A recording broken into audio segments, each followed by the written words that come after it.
What makes having insurance so important? Just from a personal perspective, I mean, it provides you security. Mm, You know that if something happens, you're covered. mhm. Even though you are going to have some out of pocket costs that occur with that. Yeah. Ultimately, you're not on your own. You Mhm. have someone helping to mediate the damage Yeah. from a financial burden. The collaborative entrepreneur. Okay, welcome back, everybody, to the Collaborative Entrepreneur, the show where we are building partnerships that can help grow and scale our businesses. We try to have guests on the show that would help you, that help me. A lot of times I have somebody on the show that it's like an A and B conversation, and you just get to see it, right? And so today on the show today, that's exactly what we're doing today. I want to welcome everybody here. This is going to be a great show. I know it's going to be impactful for you. And if you've ever wanted to explore the mind of someone who is going places, doing things, maybe they're operating in a different industry than what you're more familiar with, just to see what is going on there. I don't quite understand all the workings of this. What we're having on the show today is somebody that can help us especially if you're self-employed, small business, you have a family, they're going to be able to help you, no doubt, today. Life is, as they say, risky business. And what is always cheaper to buy 10 years early than 1 minute late? Insurance. And that's the name of the game today. What we're going to be talking about today, I have the privilege of delving into the mind of a friend of mine and discovering his journey, his path, what's led him to where he is. And he's going to be adding a lot of value to us. And the strategies that he's going to offer to us might even correct some misleaded thinking that you might have. He specializes basically in medical underwriting. He loves helping small businesses and the self-employed with various insurance products and coverages. So get ready to be inspired and educated, as well as motivated, as he uncovers some of the keys to unlocking your full potential in this area so that we can lead healthier, happier business lives and personal lives. Can't wait to unearth all the things, what drives him in his life and his commitment to businesses, individuals. And I know he's going to drop some valuable insights. So get yourself a cup of coffee, maybe a bottle of water, get yourself maybe an ink pen, a pad of paper to where you can write some things down as we welcome our guest to the show, Blake Westbrook. Blake, welcome to the call today. Hey, thank you. Thank you so much for having me. So excited to have you with us. And I have to share this with all the listeners. You never know the impact that you're making. So obviously there's an age difference between Blake and myself. Blake is a professional in his own right, but Blake and I got connected as he was a teenager growing in Chick-fil-A, and I was one of the leaders at Chick-fil-A. We got to grow. He got to connect with my sons, become a good friend there. And so we just stayed connected throughout the years. Super, super proud of where he's at, what he's doing. And so my advice for those in their 40s and 50s, understand the people that you're connecting with that are younger than you are, you may have a great impact on their life and influencing them. And so stay connected with them.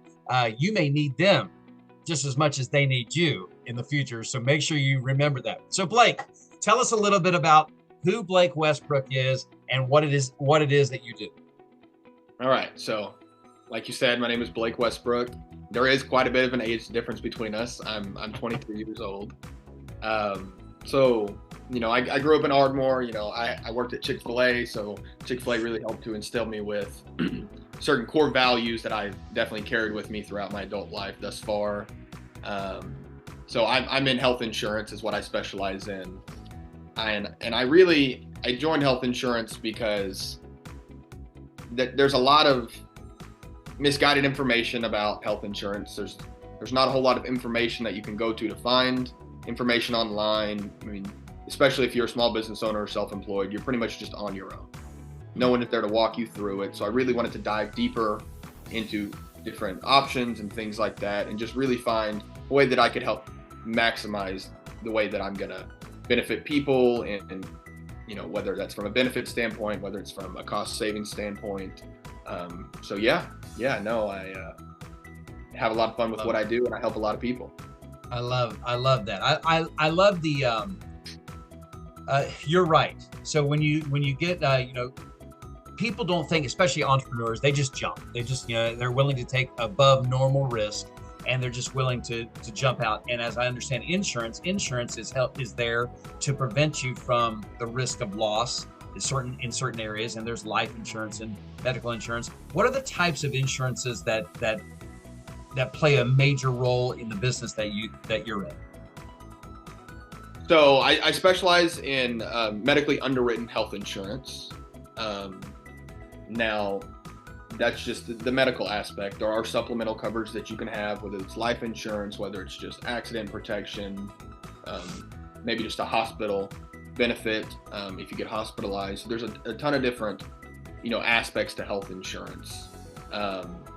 What I try to focus on is if you're a successful entrepreneur, you're making, hopefully, you're doing very well for yourself. Yeah. So you're not going to get certain types of grants and subsidies and something to help out with the necessary day-to-day expenses like health insurance. So if I can help you find a plan that's going to maximize your benefits, drastically reduce cost, hopefully, that's what I want to do.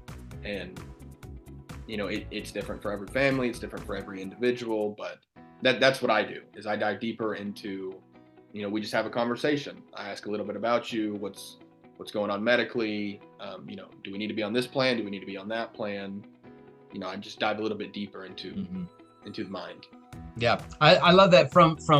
So as an entrepreneur, I appreciate the fact of talking to somebody who's not just looking to sell me a product or sell me a package, but get me on the right plan, and is interested in, okay, so tell me about the business. What is the business that you do? Because entrepreneurs are in every space, but they're doing different things. Just like you said, every family is unique to itself, and so every business is also unique to itself.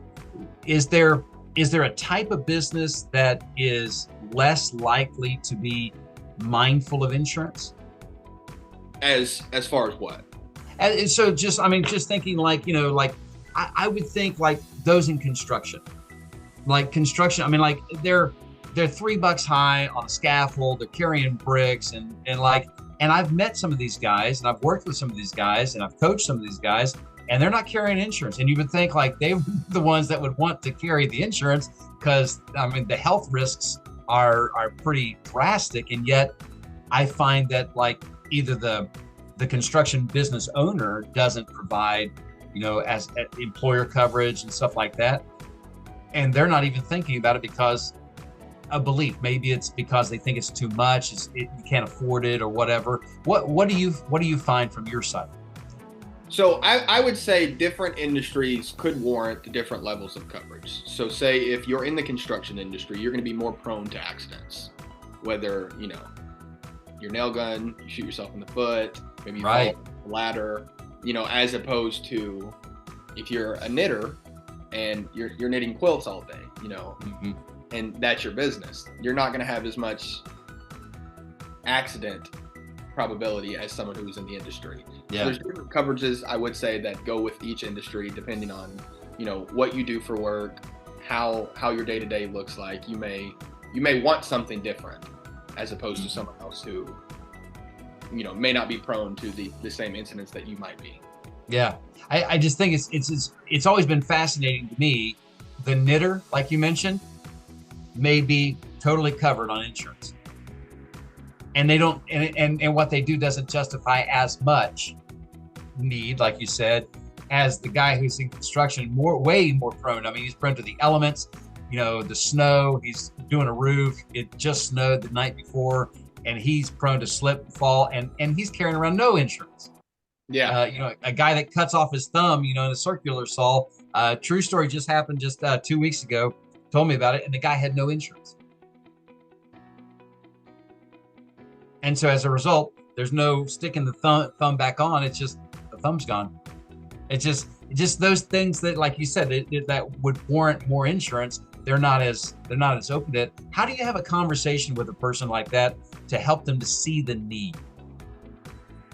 So, insurance is one of those things that nobody wants to pay for. it's a necessary evil, unfortunately. It's just like car insurance. You don't need car insurance until you need car insurance. Yeah. Until you get in an accident, and then you want it to help you, repair your car or get a new one. So insurance is just one of those things that you may not see the value right now, but in the long run, it's to protect you from bankruptcy. If something big were to happen, it's to protect you financially. It's to help to cover loss of income. Maybe you're out of work for a few months. I mean, if you don't have insurance, you're completely on your own. Yeah. And so it's just an extra step to help protect your assets. Yeah. I like that you mentioned about being on your own. I think loneliness, feeling like you're on your own when you're in that state, conveying that message on the forefront in order to sell a policy to somebody whose belief is like, why do I need to be paying all this money? I mean, I may never even use it. Oh, yeah. Yeah. And I mean, God forbid this ever happens, knock on wood, but yeah. Let's say you don't have insurance and you have a heart attack. Yeah. I mean, it's going to start anywhere from, depending on the severity, $200,000, and it's going to go up from there. And that any successful entrepreneur, small business owner, anyone who's self-employed, you don't just have $200,000 sitting around to cover that. So even though you may be getting by, paying cash for certain things and not having health insurance, if something big happens, unfortunately you don't have the cash fund to cover that. And so yeah. So what makes having from your side, on your side of the table, what makes having insurance so important? Because it's clear you're passionate about what you do, and you're passionate about helping those that, hey, listen, you understand, you got 200,000 sitting in the bank to make this coverage, and and what you're talking about could be even more than that. If it's a terminal illness or whatever, an incapacitation, or you can't work anymore, that accidental health coverage or whatever. What makes having insurance so important on your side? So just from a personal perspective, it provides you security. That if something happens, you're covered. Even though you are going to have some out-of-pocket costs that occur with that. Yeah. Ultimately, you're not on your own. You have someone helping to mediate the damage from a financial burden. Yeah. So you're in that space, you're likely to know, like, how many people roll their entire life in America and they're just undercovered or not covered at all? I mean, is there stats on that? Is there the people that are not covered that should be or could be, and they just don't know any better? I mean, what does that look like for our country? So I did look on the CDC, and then they did a census in 2022. And so for adults between 18 and 65, as of 2022, there was 10% of the population that was not insured at all. Oh my goodness. So 1 in 10. Yeah, 1 in 10. So it could be your neighbor, could be your coworker. And I have to attribute that to, one, either lack of knowledge about health insurance. Again, you're on your own. You don't know who to talk to. You may not know that there's options that are out there specifically for you. Right. Maybe you think it's too expensive. You're talking with the wrong person who is limited on what they can offer you, what they can view at all. So I have to attribute it to lack of knowledge, and just not knowing where to go, the right avenues to step out and look into. And so that's a disheartening number for sure. Yeah, no doubt it is. So then let's talk about, like, let's bring it to you. So the way that you serve, there's so many questions that I have because I don't understand the space as much. I'm 47 years old, but that doesn't mean that I know everything. There's a lot to learn in insurance. There's a lot to know about insurance. So for you, when you want to serve yours, what's your big thing? Like, what makes you stand out? What's the thing that this is what I love to do in educating the people, as far as like the objections, they don't know the options. They don't have that knowledge. Maybe their belief is that it's too expensive. when they come and work with you, how is it that you put them at ease? That makes you stand out, makes you different than others in your industry? Yeah, absolutely. So really, I mean, it's all about when you're talking with an individual, you need to make sure that they trust you. I mean, you have to build some sort of trust with an individual to either one, educate them, or, eventually help them out. Mm-hmm. But before you can even have a conversation, you have to have someone trust you. Mm-hmm. And so you need to build that rapport. You need to, sometimes you need to ask about personal things like, how are the kids? Like, are you a father? And just humanize yourself with an individual just to build some sort of a trusting connection. Yeah.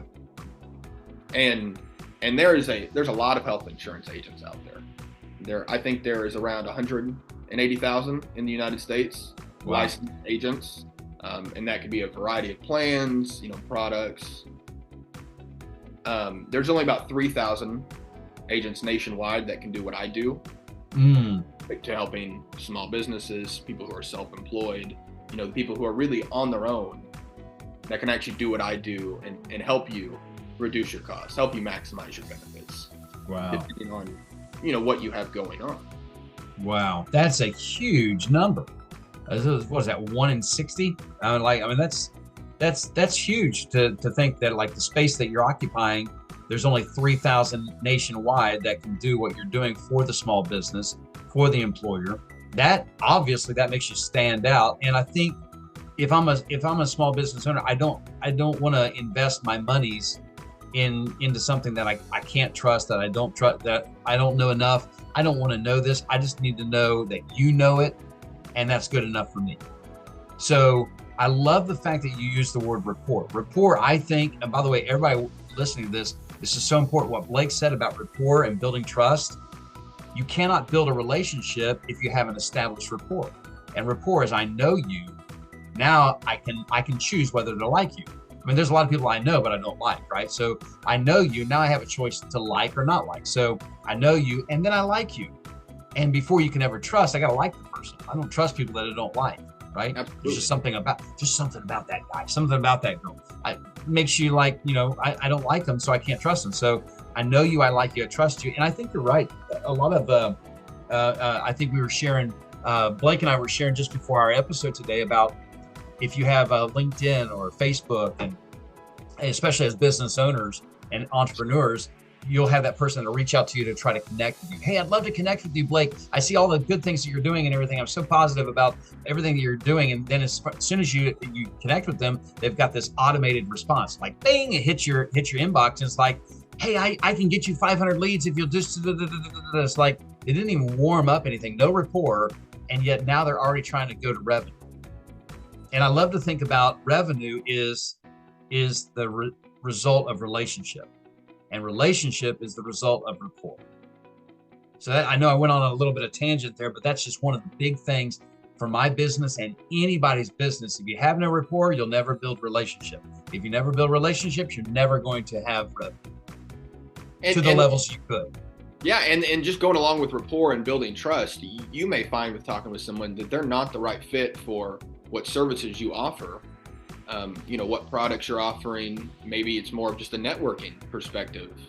And then some people are just selling this individual without even knowing, if they're their proper audience, if they can even help their business grow, So having conversations can also help boost your business actually, by not selling to the wrong individual. That could actually help grow your business exponentially by just building that trust, having that conversation with them up front. Yeah, so true. I mean, I already have insurance for my business, but you know what? I got a friend, his name is Bob, and I can give you his contact information. He just was talking to me about that the other day, and I didn't know what to tell him. I mean, that's totally true. So what about, let's talk about the small business owner or the self-employed and the insurance. So this is your specialty. That's what separates you in the marketplace. Pros and cons. I mean, so like somebody wants to go, maybe it's an employer plan or whatever. Tell us a little bit about that. Help us to understand what it is that you do for a small business and why coming to you separates you from all the other 180,000 agents out there. Yeah, absolutely. So there are 3 types of health insurance. There's three main ways to get health insurance today. One is going to be an employer option. so through your job. Yep. The ACA marketplace or Obamacare, or medically underwritten health insurance. So the first two are based on, your employer plan is going to be based on group rates, so the amount of people that are within your company. The ACA or Obamacare is going to be based on your income. So if you have a lower income, it's really going to be helpful. If you have a higher income and you don't qualify for a subsidy, it's not necessarily going to be helpful for you. You're paying for a lot of things that you don't need.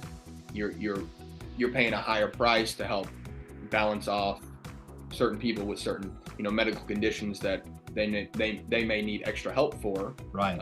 And then there's medically underwritten health insurance, which takes into account not your income, but your health. So what does your health look like today? You should get a lower rate if you're healthy. Wouldn't you agree? So I mean, it's the same like with car insurance. If you're going to get insurance on your car and you don't have any speeding tickets, you don't have any DUIs, you've never been in an accident, you should get a better rate than the guy with 4 DUIs, 3 accidents, 14 speeding tickets. I mean, you should get a better deal than that guy. Wouldn't you agree, Tracy? Absolutely. Oh, that's brilliant. Yes, absolutely. I would agree. All right. And so those are the 3 types. With an employer plan, again, depending on the size of your company, it can be a really, really good option, depending on how much your employer is contributing, whether it's a corporation, whatever the case may be. Again, the ACA plan, it's based on income. So if you're in a lower income bracket, it's really going to help you out. And then if you're a successful entrepreneur, someone who is self-employed, you're working for yourself and you're really just doing well for yourself, it's not going to benefit you at all. And you're really going to just, again, feel like you're out there on an island by yourself. You're way overpaying, you feel like, for your health insurance. You don't understand why. You don't have anyone to help, talk you through that and let you know, why am I paying this? Why does it make sense? And so. Yeah, I love that. I love that component of the, so why you're in the space of the medically unwritten, there's a belief there. I mean, the belief in like, hey, here's a guy he goes to the gym, he takes good care of himself. Why should his rates be higher just because based on his income? Is that what we're going after? As far as the medical underwriting and ACA comparison? Right. Yeah. I mean, let's say we've got a guy that, has had a few heart attacks. Let's say 2 heart attacks, high blood pressure, he's got some things going on. And so based on income, say he's in the lower sort of the income bracket, he's where he needs to be. So he's getting help for the monthly premiums. He's got some stuff actively going on.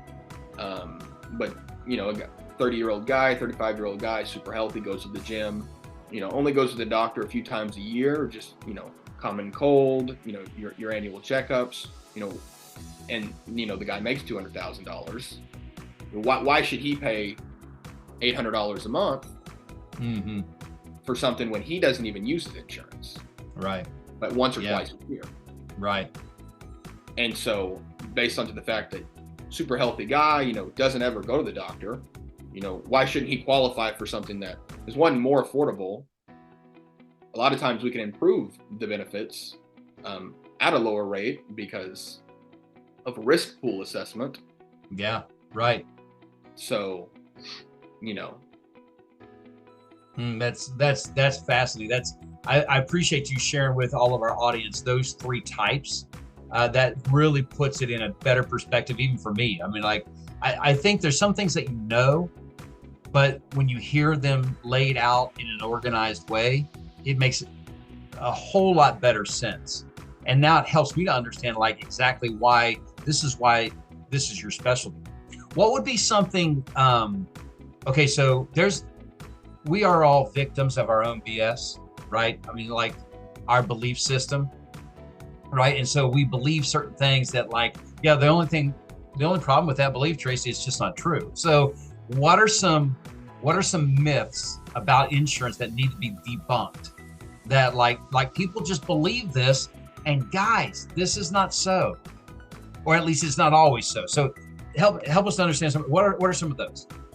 So when you're working with an agent or an advisor, you really need to make sure that they're licensed in what they're actually trying to talk to you about, to sell you about. One, you want to check their credibility. You want to make sure that they are who they say they are, and they're not just feeding you something, to put food on their own table. Right. There are a lot of products that are out there that you don't even need to hold a license to sell. And so, individuals like that aren't going to have the knowledge to really break down what you need.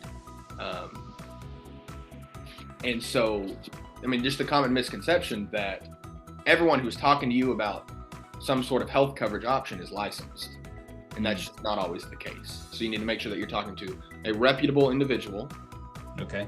Someone who is licensed in whatever product they're talking to you about.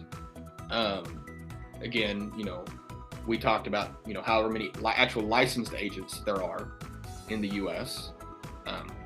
And so I don't even have the statistics on the amount of agents that are, selling products that they're not licensed in. And you don't have to have a license. So we can talk about, share plans, for example. So within like your community, maybe there's some share plans that are super affordable. Unfortunately, with share plans, they're not regulated. So if you have a claim and it's denied by your share plan committee, you don't have any recourse. It's not health insurance. It is a pool of people, you're sharing medical bills. But if they decide they're not going to pay something, you don't have any recourse. You can't hire an attorney to do anything. You can't go to the Department of Insurance. So you need to make sure who you're dealing with is actually who they say they are. Make sure the validity in their product.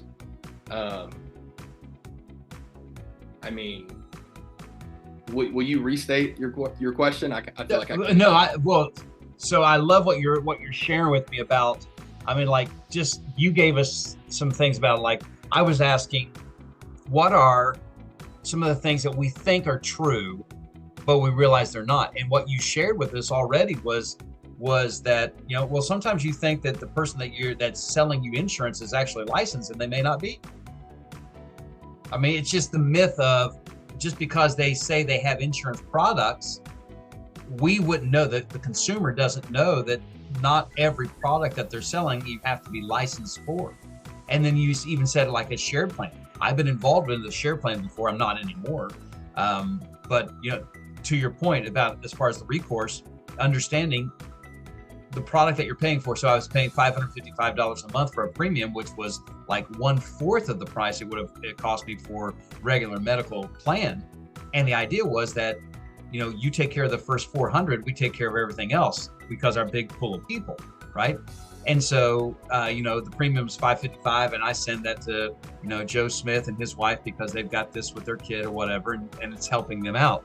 And then so-and-so is supposed to send me money when I'm in a burden. Well, the problem was, when you go to an appointment, the appointment is $175 for a doctor's visit. Well, it's under $400, right? So you're paying $175, and you're paying the $555 premium for that month, because it was under. But then maybe there is a big thing, and like, let's suppose you had $300 for the X-ray, you had $375 for the people that make the pain go away. I can't remember what their names are. Anesthesiologists, right? So like, you got those people. Then you got the doctor's fee of, maybe it was $395. Every one of these things put together comes up to be like, $1,500. But because each one of them were billed separately and they were all under $400, guess what? And I learned really quickly, like, wait a minute, I'm paying my $555 premium, plus I'm paying everything that's under $400. So it's like, this is not working for me. But and I'm not, and by the way, those that are watching this, I'm not saying don't go after a shared plan. I'm just saying, for me, in my experience, it just wasn't worth it for me. But that was me. But also, what are other myths? The other myths that need to be debunked. I mean, like people believe this about insurance. I remember we were sharing something. You shed some light in recent conversations about having your family. I mean, we think that like auto insurance. If I have everybody on the same auto insurance plan, I'm going to get a cheaper rate. But I have 8 kids, and I know that ain't right. Because if they've got speeding tickets or accidents on, I mean, like it could jack up my rate because they're on my plan with me. So just what does that same rule apply in health insurance? No, not at all. So sometimes it can be keeping the family on one plan could be the best as far as maximizing savings and benefits. But let's say you're married. Let's say your wife has some issues going on with her, and you and the children don't have anything going on at all. What is to say that if you were all on, say, the same plan together, everything is going to be based on, say, if we're going through the marketplace, so you don't qualify for a subsidy, you're outside of that tax bracket. It's Right. going to be quite a bit of money. Yeah. But your wife needs to be on that plan because she has something that's going on, and then let's say it's $2,200 for the whole family. Just for example, we'll say that. So, we're all in the same policy right now, but what if we left your wife on the plan that you guys are on right now, and we moved everyone else to a different policy? What if we could save $600 a month? Wow. And maximizing benefits by splitting up the family. Your wife needs to be on this plan for certain medical things that's going on. But let's transition everyone else to something, maybe in a few months your wife doesn't have something going on anymore. We transition her as well. And then we're saving even more money at this point. Wow. That's brilliant. How few people realize that's not even an option. No, and it's not a very widely talked about thing, but just because one person in the family is on one specific plan, it doesn't mean that the entire family needs to be on it. Just because it benefits one member, of your household or your group, it doesn't mean it's going to benefit everyone.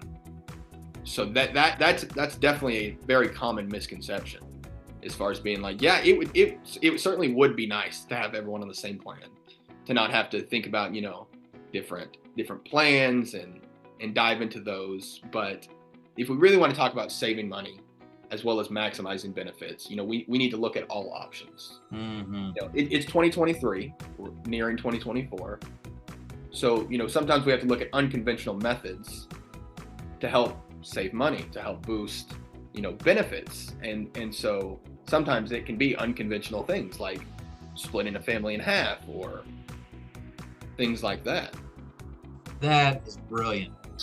Guys, I hope you heard that.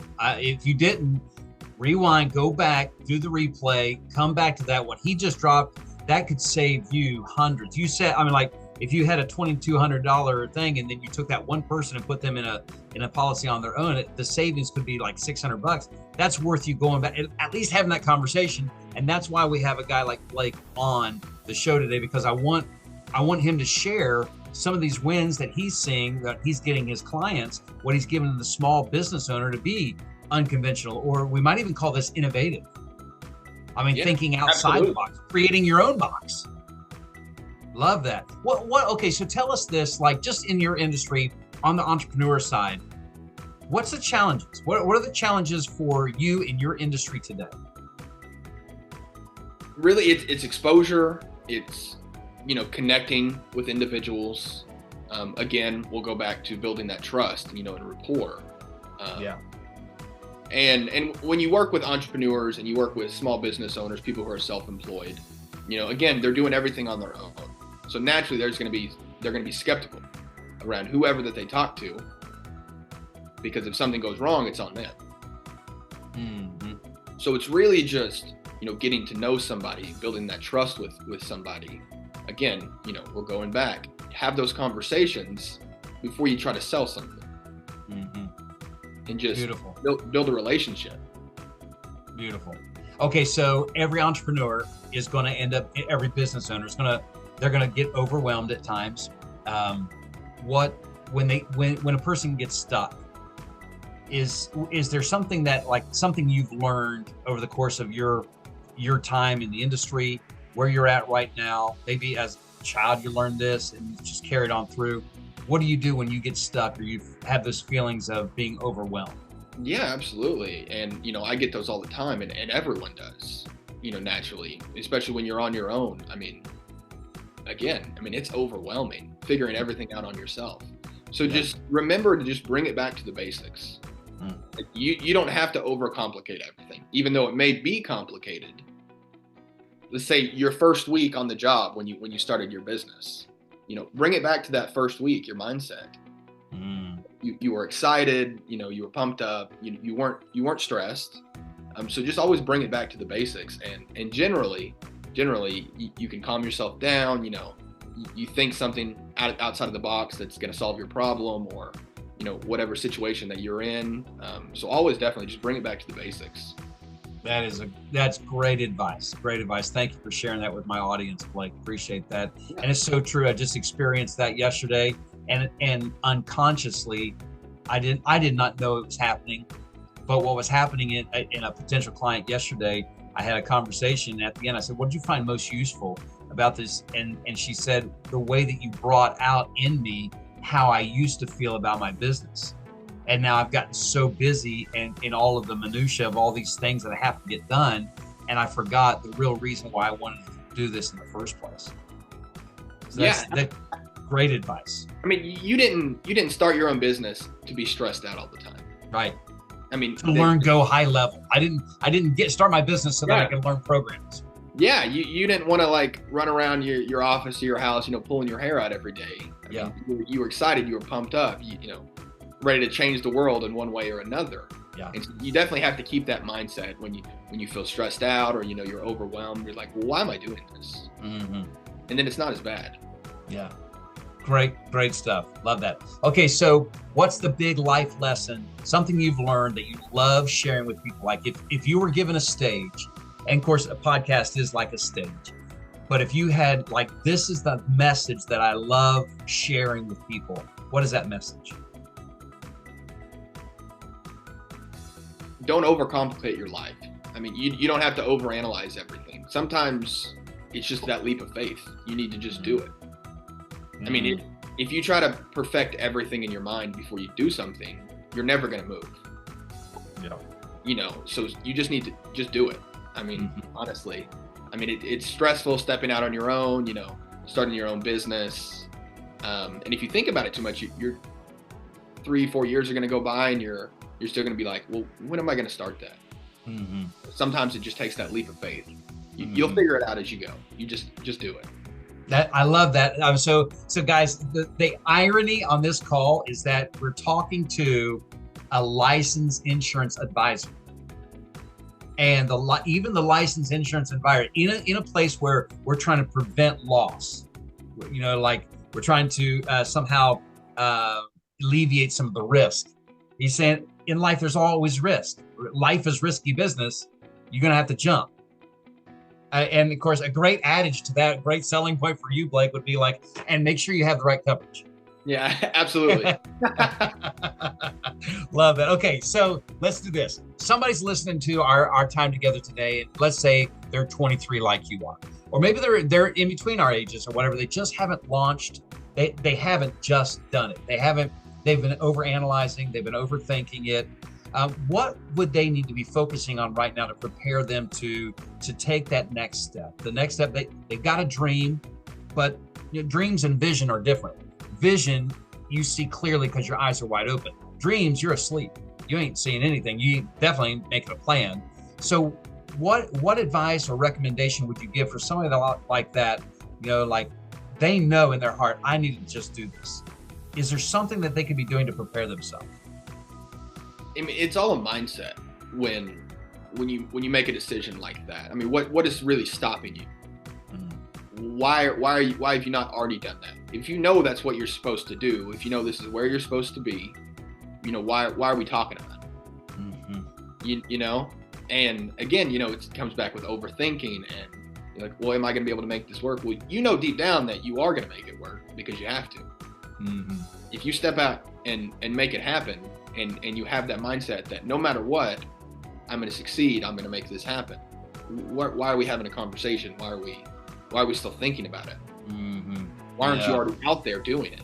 Mm-hmm. Blake, you say that, and I have coached so many people and had to have that same conversation. I've found they've lived their life gaining permission to live their life from other people.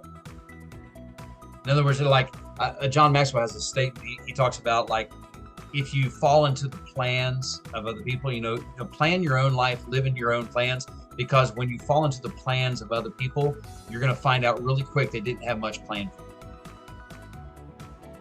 So, and some people, when I've coached them in that same scenario, just brilliant that you bring that up. So they're almost seeking permission. Like, why you said, well, why are we even having this conversation? Like, I just want you to tell me that it's okay, that I'm allowed, that I need your permission. You don't need my permission to live your life. It is a natural thing to look for validation, though. Absolutely. Yes, it is. But sometimes it's just no amount of exterior validation is going to push you over that edge. Yeah. It has to come from inside. You have to make the decision, like, today I'm going to quit my job and I'm going to start my own business. Mm-hmm. You could have woken up 15 minutes ago and just be like, today's the day, and make it, rather than, spend 5 years or your whole life dreaming about starting something, and, you've let other people, you've been looking for validation from other people. And it has to come from within to make a giant life change like that. That's, guys, listen, you're hearing that wisdom, that sage wisdom from a young man. And by the way, they're in our workforce. They're everywhere, and they have a head on their shoulders, and they're worth investing into, and they're worth your time and having them invest into you. I really want to thank you, Blake, for the value that you've added in our time together today. Just 2 more questions I want to ask you. Yeah. First of all, is there a question I could have asked, I should have asked, that I didn't ask, that you would like to weigh in? I would just say, make sure that you really know what you're getting when it comes to health insurance. Okay. So say, everyone has a max out of pocket with their policies. So make sure you're diving deeper into the actual, the line items of your policy. Make sure that your max out of pocket is actually your max out of pocket. And there's not, loopholes or something else that could, really get you caught up in a sticky situation financially if something were to happen. Yeah. Oh, you brought up that max out of pocket. That's probably something that people are confused about, or probably a huge misconception that, like, you said that I don't have to pay this and you pay all the rest. Yeah. That's what max out. It's almost like I don't know if it's a misnomer, or if it's misnamed, or it's it's misleading. At least to say max out of pocket sometimes doesn't mean what you think it means. Yeah. No, and network is a big thing with health insurance. You want to make sure you have the right network for you. If you're traveling state lines, you want to make sure that you have a policy that's going to travel with you. If you're just staying local, you may not need to pay that extra amount of money for something that would cover you, nationwide. Some plans you have a max out of pocket. Let's say it's $10,000, for example. Use a really big number, $10,000 max out of pocket. And you think, okay, well, if I have a heart attack, I'm only going to pay $10,000. Well, what if there is no max out of pocket if you're out of network? Then you have no idea, but you just saw the $10,000 max out of pocket, and you just assume that, hey, I'm good. I've got $10,000. I can cover that. And then you get slapped with a bill after the fact. So you really just want to make sure that you're educating yourself, you're talking to the right individual. And don't be afraid to do your own research. Don't be afraid to talk to somebody and say, hey, listen, I appreciate all the time that you've put into me.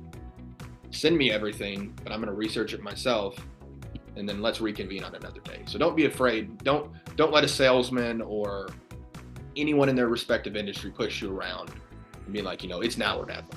Yeah, right. Very rarely is it truly now or never when you're finding a product or, you know, something that you're going to buy. So make sure that you're doing your own individual research and you're not just taking the quote unquote expert, you know, at their word, because you may find something out that either got accidentally left out or, you know, omitted. So really just make sure you're doing your own research. It's good. Very good stuff. Thank you so much. Now, the second question, where can people find, you're a specialist. Yeah. You help alleviate these kinds of burdens for people, the things you've talked about that you opened my eyes to today. Where can people connect with you? How do they get in touch with you to have that conversation that they know they've been listening to you for 35 minutes and they know I got to talk to this guy? How do they connect? Absolutely. And I have social media, you know, I have a website, but I would say the best way to get a hold of me is going to be just my personal cell phone number. Okay. It's going to be a direct line to me. You can shoot me a text, you know, you can leave me a voicemail. I'm always mobile, so I always have the ability to talk to somebody. So I would say that's the best way to get a hold of me, especially for, you know, entrepreneurs, business owners, people who are self-employed. You don't have huge gaps in your day where you're available to talk to somebody. So if you're just in your car driving to work and you're like, oh, okay, I have 10 minutes to talk about health insurance because I'm busy until 10 o'clock at night, I want to make sure that I'm available for those people who don't have the time to otherwise sit down with me, you know, in a quieter setting, you know, something more just available to have that conversation. So I like to be mobile, like to always have access to my phone, and just make sure that I'm just at the ready for anyone who needs either want to look at purchasing a product, wants me to look into their product, tell them a little bit more about theirs if they don't have an agent or an advisor. So I would say my cell phone is the best way to get in touch with me. Okay. So, and that number? 580-490-1769. 1769. So that's 580-490-1769. You got it. And we will post that, guys, in the description of this, where you can go back and review it, as well as Blake Westbrook from Your Health, and to where you have a direct access to him, what he's doing. He's also, as I've seen, he's got a couple of videos that he's gone live with that can help you, educate you a little bit more. And so, Blake, I have certainly enjoyed our time together on this call together. So thank you for joining me on this call. I appreciate that very much. Yeah, thanks for having me. So yeah, absolutely.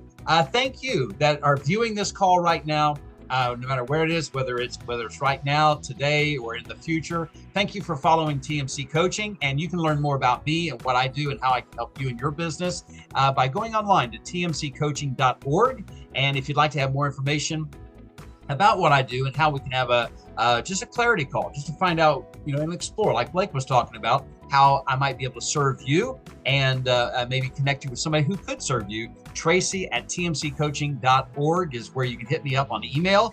So until next time, you guys, surround yourself with specialists just like Blake, great people like Blake that can inspire you to dig deep and do more with your life. Until next time, you guys, we'll talk to you on the next episode. Thank you for watching this episode of the Collaborative Entrepreneur Podcast. Be sure to like and follow and turn on notifications for future episodes launching every Tuesday night at 7 p.m. Central Standard Time. If you're an entrepreneur wanting to be on the podcast, you can let us know by emailing us at tracy@tmccoaching.org. Let us know the industry you're in, as well as your biggest wins and learns that you've achieved along the way. If you want to find out how you can work with Tracy in other ways, you can do so on all major social media platforms under 180 Turnarounds. You can also find us on our website at 180turnarounds.com. So until next time, guys, let's win together.